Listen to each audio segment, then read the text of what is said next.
In digital Marathi, जनतेच्या हक्काचं व्यासपीठ। बदलापूर ग्रामीण भागातील चामटोली ग्रामपंचायत हद्दीत असलेल्या कोपऱ्याची वाडी या परिसरात असलेली दगडाची खदान ही इको सेन्सिटिव्ह झोन मध्ये असल्याचा दावा करण्यात आला होता। त्यानुसार संबंधित ग्रामस्थांनी तक्रार देखील दाखल केली होती। अखेर अधिकाऱ्यांनी या खदानीच्या कागदपत्रांची पडताळणी केली असून ती खदान इको सेन्सिटिव्ह झोन मध्ये येत नसल्याचे स्पष्ट झाले आहे।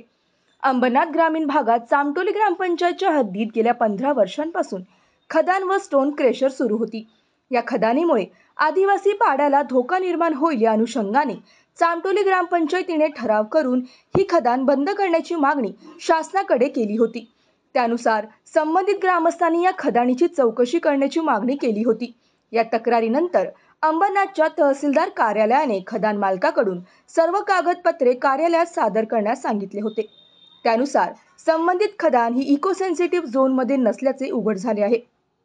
त्यामुळे आता ग्रामस्थांची तक्रार खोटी ठरली आहे।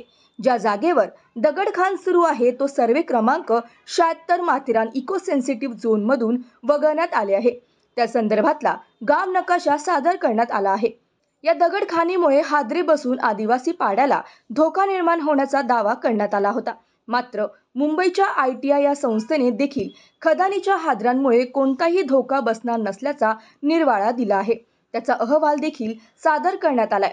2048 पर्यंत या खदानीबाबत पर्यावरण विभागांना देखील परवानगी दिली असून ती कागदपत्रे देखील शासकीय कार्यालयात दाखल करण्यात आली आहेत।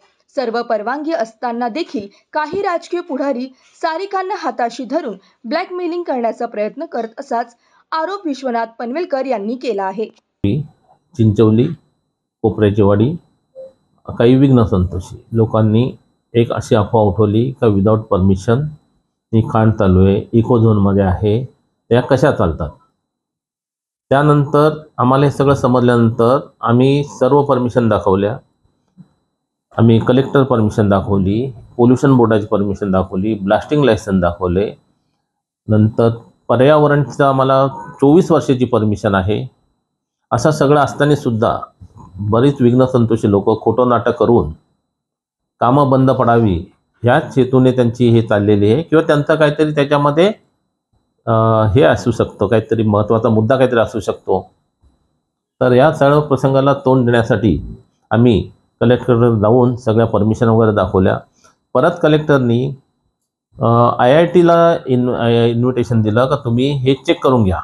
तर IIT वाली टीम आली सगळी। ते IIT वाली टीम आल्यानंतर त्यांनी बघितलं की ही खदान 150 फूट वर असल्या कारणाने याच्या हादरेखाली बसू शकत नाही। मग त्यांनी सगळीकडे मशीन लावून चेक केले, ब्लास्ट केले, तर कुठेही हादरा अजिबात बसलेला नाही।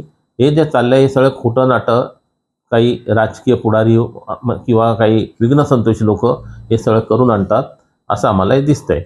तरी याच्यावर सरकारने महाराष्ट्र शासनाने अभ्यास करूनच पुढचा विचार करावा ही आमची नम्र विनंती आहे। नाही तर आम्हाला शेवटी कोर्टात जावंच लागेल।